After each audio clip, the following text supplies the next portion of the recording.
الله وبركاته. الحمد لله نحمده ونستعينه ونستغفره ونؤمن به ونتوكل عليه ونعوذ بالله من شرور أنفسنا ومن سيئات أعمالنا. من يهده الله فلا مضل له ومن يضلله فلا هادي له، ونشهد أن لا إله إلا الله وحده لا شريك له، ونشهد أن سيدنا ومولانا محمدًا عبده ورسوله. أما بعد، فقد قال الله تبارك وتعالى في القرآن المجيد والفرقان الحميد: فأعوذ بالله من الشيطان الرجيم. بسم الله الرحمن الرحيم. كنتم خير أمة أخرجت للناس تأمرون بالمعروف وتنهون عن المنكر وتؤمنون بالله، ولو آمن أهل الكتاب لكان خيرا لهم، منهم المؤمنون وأكثرهم الفاسقون. وقال الله تعالى: ومن أحسن قولا ممن دعا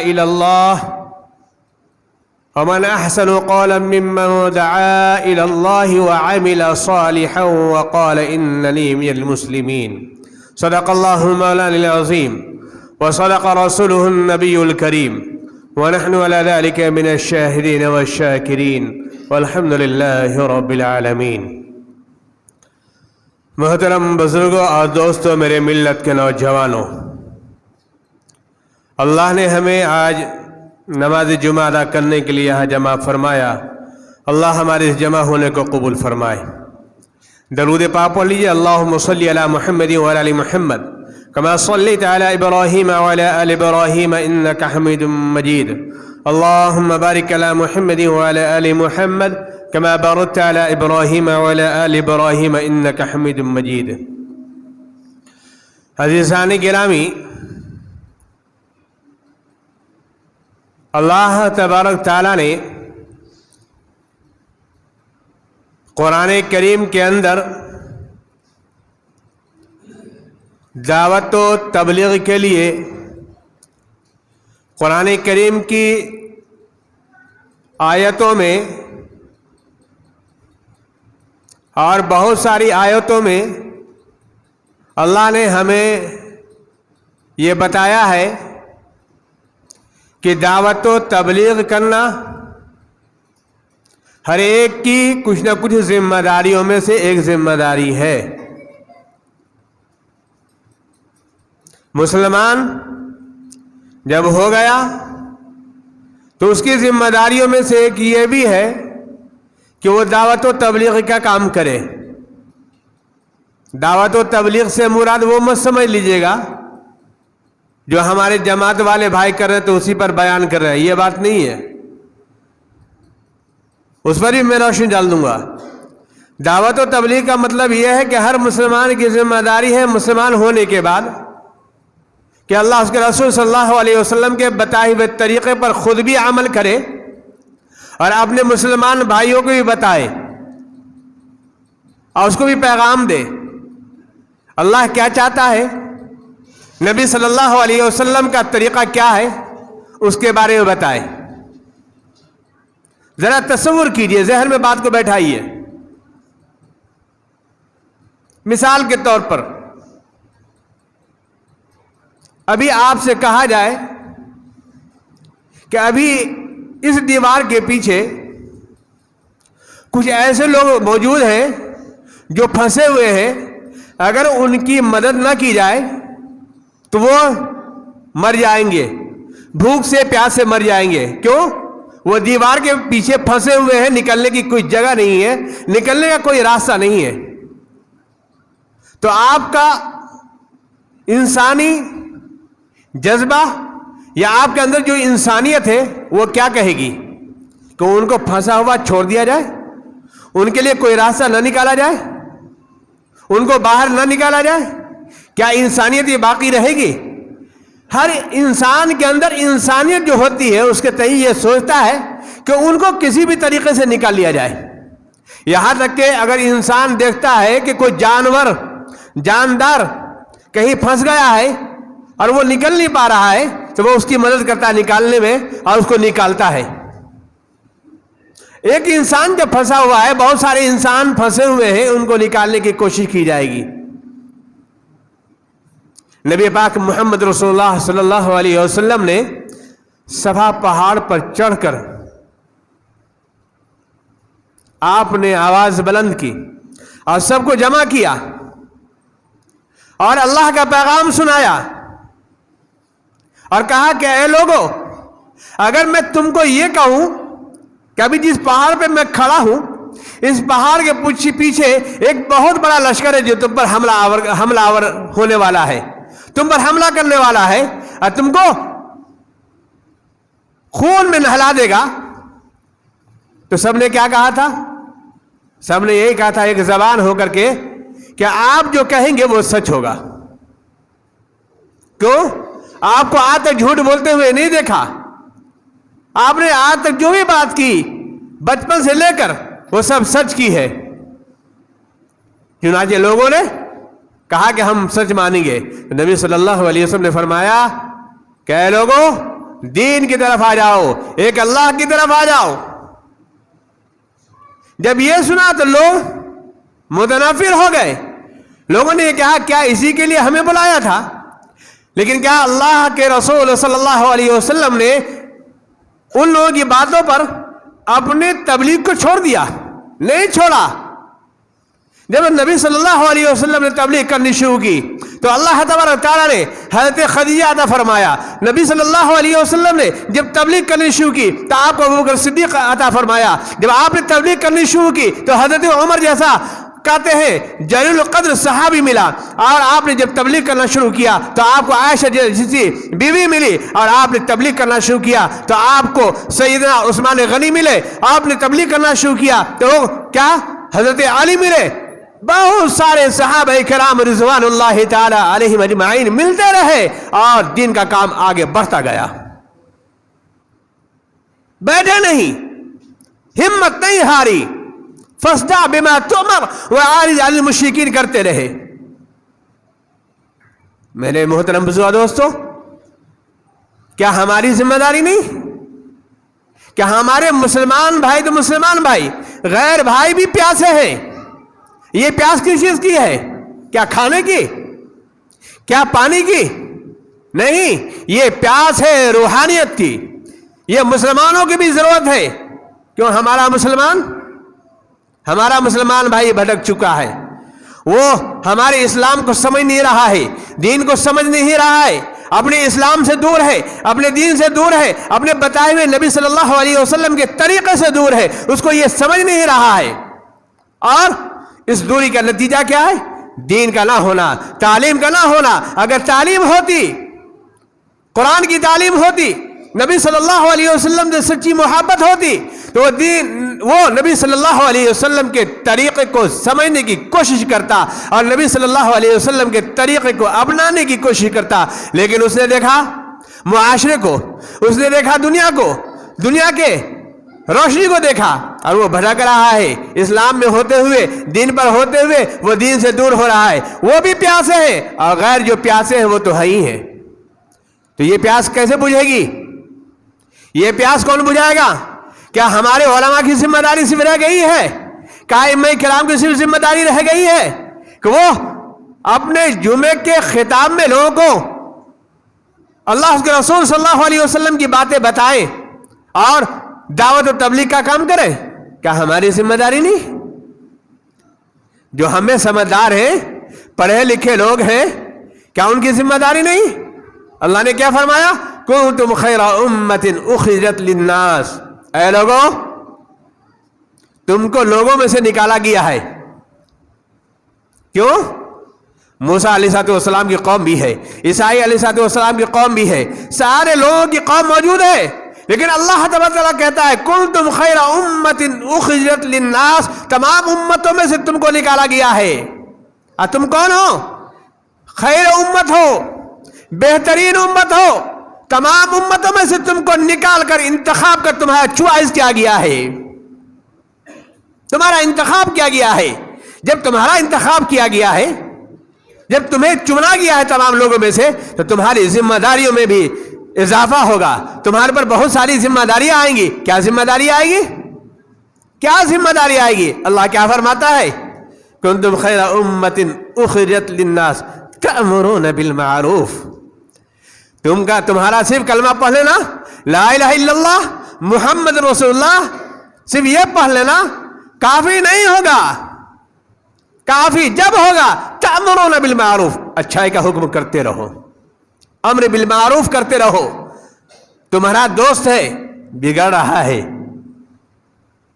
اس کو سمجھاؤ، پیار محبت سے سمجھاؤ. تمہارا دوست ہے تم اس کو پکڑ بھی سکتے ہو، نہیں میرے دوست سے یہ کام ہرگز نہیں کرنا ہے، تم اس کا ہاتھ پکڑ سکتے ہو، اس کے قدم کو روک سکتے ہو، اس لیے وہ تمہارا دوست ہے، جگری دوست ہے، وہ بگڑ رہا ہے. تو اس کے لیے تمہیں ہر ممکن کوشش کرنا ہے کہ میرا دوست کسی غلط کام میں نہ جائے، گڑھے میں نہ گرے، گڈھے میں نہ گرے. کیا آپ کا دوست گڈھے میں گر رہا ہے اور آپ اس کو روکیں گے نہیں؟ آپ کا بیٹا گڈھے میں گر رہا ہے، اس کو روکیں گے نہیں؟ آج مسلمان گڈھے میں گر رہا ہے، ہم روکنے کے لیے تیار نہیں ہے، جانے دو گڈھے میں. تأمرون بالمعروف، ایمان لانے کے بعد ہماری ذمہ داری ہے امر بالمعروف کا، کہ اچھائی کا حکم کرتے رہو.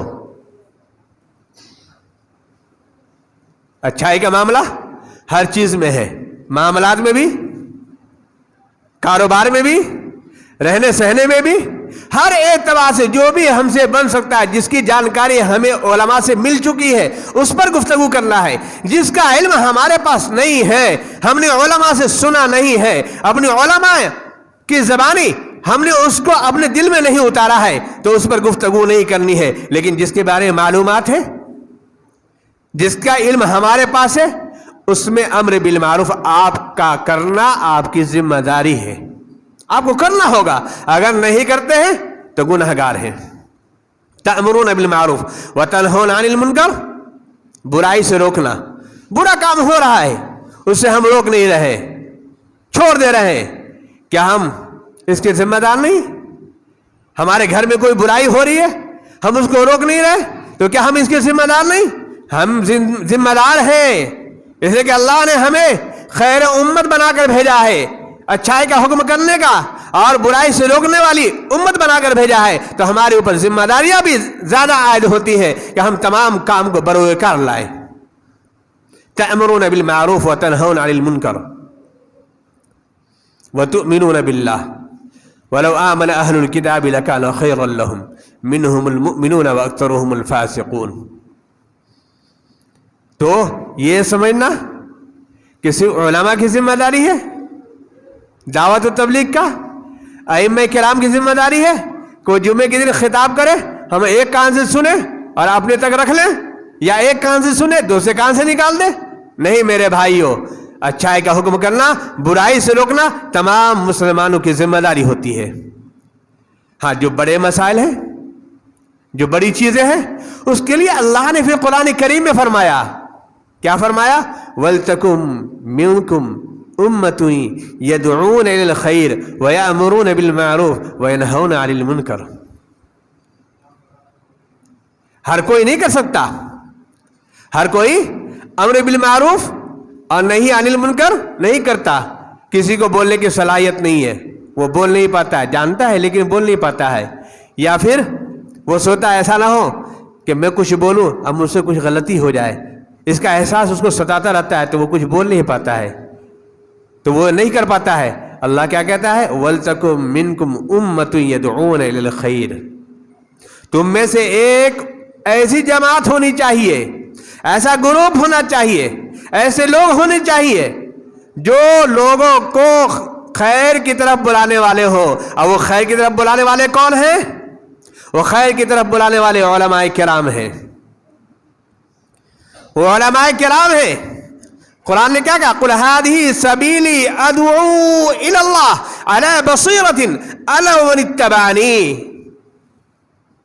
نبی صلی اللہ علیہ وسلم پردہ فرما گئے، اب کوئی نبی نہیں آنے والا ہے. نبی صلی اللہ علیہ وسلم نے قرآن کو ہمارے حوالے کر دیا، اور نبی صلی اللہ علیہ وسلم کی احادیث کریمہ ہمارے سامنے ہے. نبی صلی اللہ علیہ وسلم پردہ فرما گئے، اس دنیا سے چلے گئے، تو جانے کے بعد کیا یہ کام رک جانا چاہیے؟ دعوت و تبلیغ کا کام رک جانا چاہیے؟ کیا یہ دعوت کا کام پھیلنا نہیں چاہیے؟ ایمان پھیلنا نہیں چاہیے؟ پھیلنا چاہیے. قرآن خود کہتا ہے قل ھذہ سبیلی ادعو الی اللہ علی بصیرۃ انا ومن اتبعنی، میرا کام پھیلانے کا تھا. نبی صلی اللہ علیہ وسلم نے فرمایا پھیلایا، دین کو پھیلایا، اسلام کو پھیلایا. اب ہمارا کام رہ گیا. نبی صلی اللہ علیہ وسلم کے گزرنے کے بعد صحابہ کرام رضوان اللہ تعالی علیہم اجمعین نے کیا، اس کے بعد تابعین نے کیا، اس کے بعد تبع تابعین نے کیا، اس کے بعد محدثین کرام آئے، مفسرین کرام آئے، مفتیان کرام آئے، علماء کرام تشریف لائے، ائمہ کرام اپنے منبروں سے اس کام کو انجام دے رہے ہیں. میرے محترم بزرگ دوستو، ومن اتبعنی، میری اتباع کرتے رہو. اور میری اتباع یہ ہے کہ تم دین کے کام کو پھیلاتے رہو، اس کو یہ رکنا نہیں چاہیے. تو یہ پیاس کب بجھے گی؟ یہ روحانی پیاس کب بجھے گی ہماری؟ ہم بیٹھتے ہیں تو دنیا کی گفتگو کرتے ہیں. کبھی ہم اپنی مجلسوں میں اللہ اس کے رسول صلی اللہ علیہ وسلم کی باتیں بھی کر لیا کریں، تاکہ اللہ یاد آ جائے، رسول صلی اللہ علیہ وسلم کے فرمان یاد آ جائیں، اور وہاں سے کچھ نہ کچھ بات دل میں اتر جائے اور ہم اس بات پر عمل کرنے لگ جائیں. تو میرے محترم دوستو، وہ ہمارے لیے ذریعہ نجات کا سبب بن جائے گا. لیکن ہماری مجلسیں، پہلے کی مجلسیں جو ہوا کرتی تھی، ایسی ہوا کرتی تھی کہ اس میں اللہ اس کے رسول کی باتیں بھی ہوا کرتی تھی. آج ہماری مجلسیں ایسی ہوتی ہے کہ وہاں اللہ اس کے رسول صلی اللہ علیہ وسلم کا تذکرہ کہاں سے آئے گا؟ وہ تقریب نکاح ہو، چاہے وہ تقریب عقیقہ ہو، چاہے جو بھی معاملہ ہو، وہاں اللہ اس کے رسول صلی اللہ علیہ وسلم کی باتوں کا تذکرہ نہیں ہوتا ہے. جبکہ اللہ کیا کہتا ہے؟ وَذَكِّرْ فَإِنَّ الذِّكْرَ تَنفَعُ الْمُؤْمِنِينَ. اے لوگو، اللہ کے ذکر کرتے رہو، اللہ کو یاد کرتے رہو. کیوں؟ یہ ذکر کرنا، یہ یاد کرنا، اللہ اس کے رسول صلی اللہ علیہ وسلم کی باتوں کو بتانا، یہ کیا کرتا ہے؟ تنفع المؤمنین، مومنین کو نفع دیتا ہے. کچھ نہ کچھ ایمان جاگ جاتا ہے میرے بھائیوں. جمعے میں بیان ہوا، ہمارے ایمان کی حرارت تو بڑھ گئی نا؟ نہیں بڑھتی ہے بھائی؟ بڑھتی ہے کہ نہیں؟ بڑھتی ہے. ایمان تازہ ہوتا ہے.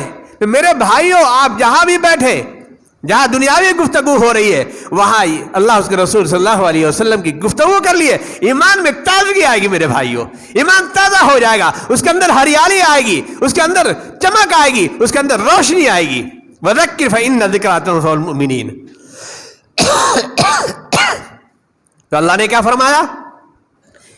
تمہارے میں سے ایسے لوگوں کی جماعت بھی ہو جو کیا کرے؟ لوگوں کو خیر کی طرف بلائے. ان کا بھی کام کیا ہو؟ وَلْتَكُن مِّنكُمْ أُمَّةٌ يَدْعُونَ إِلَى الْخَيْرِ وَيَأْمُرُونَ بِالْمَعْرُوفِ وَيَنْهَوْنَ عَنِ الْمُنكَرِ. ان کا بھی کام کیا ہو؟ امر بالمعروف کرنا. امر بالمعروف کا مطلب اچھی باتوں کا حکم کرنا، اچھی باتوں کا حکم کرنا، نیک باتوں کا حکم کرنا، اچھی باتیں بتلانا. وَتَنْهَوْنَ عَنِ الْمُنكَرِ، بری باتوں سے روکنا، بری باتوں سے روکنا. اب امر بالمعروف کرنے کا طریقہ بھی ہونا چاہیے اور برائیوں سے روکنے کا طریقہ بھی ہونا چاہیے. آپ کسی کو فوری برائی کرتے ہوئے دیکھیں، آپ برائی پہ روکے تو برائی پہ رکے گا نہیں، بلکہ برائی بڑھ جائے گی. تو اس کا طریقہ بھی آپ کے اندر ہونا چاہیے، اس کا تجربہ بھی آپ کے اندر ہونا چاہیے. اور اچھائی کا پھیلانا، ایسا موقع دیکھا جائے اور ایسے موقع پر اچھائی کی بات بھی بتلانی چاہیے تاکہ وہ اثر انداز ہو. اگر بے وقت آپ نے امر بالمعروف کیا اور برائیوں سے روکنے کا کام کیا تو یاد رکھیے وہ نفع ہونے کے بجائے نقصان دہ ثابت ہوگا. آپ دیکھتے نہیں ہیں، لوگ غلو کر جاتے ہیں اور نفع کے بجائے نقصان ہو جاتا ہے. جہاں فائدہ ہونا چاہیے تھا وہاں نقصان ہو جاتا ہے. اس لیے اس کا بھی خیال کرنا ہوگا، کہاں ہمیں اس کام کو انجام دینا ہے، کہاں انجام نہیں دینا ہے، اس کا بھی خیال کرنا پڑے گا. اور اللہ نے کیا فرمایا کہ جب تم گفتگو کرو اس معاملے پر، امر بالمعروف پر یا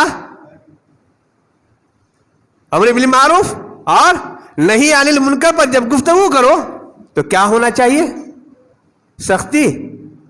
سختی جہاں ہو سکتی ہے وہاں سختی کی جائے گی. کہ آپ سختی سب جگہ کر سکتے ہیں؟ نہیں کر سکتے. اپنے گھر میں کر سکتے ہیں، اپنے گھر میں کر سکتے ہیں، لیکن سب پر نہیں کر سکتے. اللہ نے کیا فرمایا؟ وَمَنْ أَحْسَنُ قَوْلًا مِّمَّنْ دَعَا إِلَى اللَّهِ وَعَمِلَ صَالِحًا. تم میں سے بہتر وہ ہے، تم میں سے بہتر شخص کون ہے جو اللہ کی طرف اچھے انداز سے بلائے، اچھے طریقے سے بلائے. ہم ڈانٹ کے کہے چلو نماز پڑھنے چلو، آئیے گا آپ؟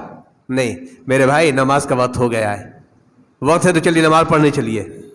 لیکن اگر حکومت ہو، حکومت تو ڈنڈے مار کو آپ کو مسجد کے اندر کر دے گی، نماز پڑھو ورنہ کوڑے کھاؤ. لیکن یہاں تو ہماری حکومت نہیں. ہم کس انداز سے پیش آئیں گے؟ اس انداز سے پیش آئیں گے میرے بھائی جماعت کا وقت ہو گیا ہے، نماز کا وقت ہو گیا ہے، اگر وقت ہو تو چلیے نماز پڑھنے کے لیے چلیے. تو اللہ کہتا ہے وَمَنْ أَحْسَنُ قَوْلًا مِّمَّنْ دَعَا إِلَى اللَّهِ وَعَمِلَ صَالِحًا. اس سے بہتر کس کی بات ہو سکتی ہے؟ جو اللہ کی طرف اچھے طریقے سے بلائے. تو ہمارا امر بالمعروف کرنا اچھے طریقے سے ہونا چاہیے، اور نہی عن المنکر کرنا بھی اچھے طریقے سے ہونا چاہیے. یعنی اچھائی کا حکم بھی اچھے طریقے سے اچھے وقت پر ہونا چاہیے، اور برائی سے روکنے کا وقت بھی اچھے وقت پر ہونا چاہیے اور اچھے طریقے پر ہونا چاہیے. عزیزان گرامی، یہ آپ کا بھی کام ہے اور ہمارا بھی کام ہے.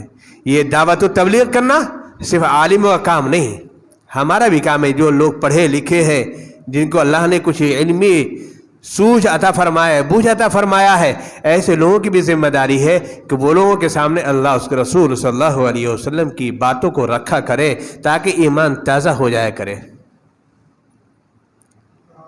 ایمان جب تازہ ہوتا ہے نا تو کچھ نہ کچھ دل کے اندر بات آتی ہے کہ یہ بھلائی کرنی چاہیے، ہمیں یہ اچھے کام کرنے چاہیے. اور یہی بات سوچ سوچ کر انسان اچھے کام کرنے لگتا ہے میرے بھائیوں. اس لیے آپ اس کو بالکل ہلکا مت سمجھیے، بلکہ کہیں بھی موقع ملے تو اس کام کو کیجیے. اللہ تبارک و تعالیٰ آپ کو بھی اور مجھے بھی اللہ تبارک و تعالیٰ اچھے کاموں کو کرنے کا، اچھے کاموں کو کرنے کا حکم دینے کا توفیق عطا فرمائے، اور برے کاموں سے رکنے کا اور برائیوں سے روکنے کا اللہ تبارک و تعالیٰ ہمارے اندر قوت گویائی عطا فرمائے. اللہ تبارک و تعالیٰ سے دعا کرے کہ اللہ تبارک و تعالیٰ ہم تمام لوگ کو دین پر چلنا آسان فرمائے. وآخر دعوانا الحمدللہ رب العالمین. السلام علیکم ورحمۃ اللہ وبرکاتہ.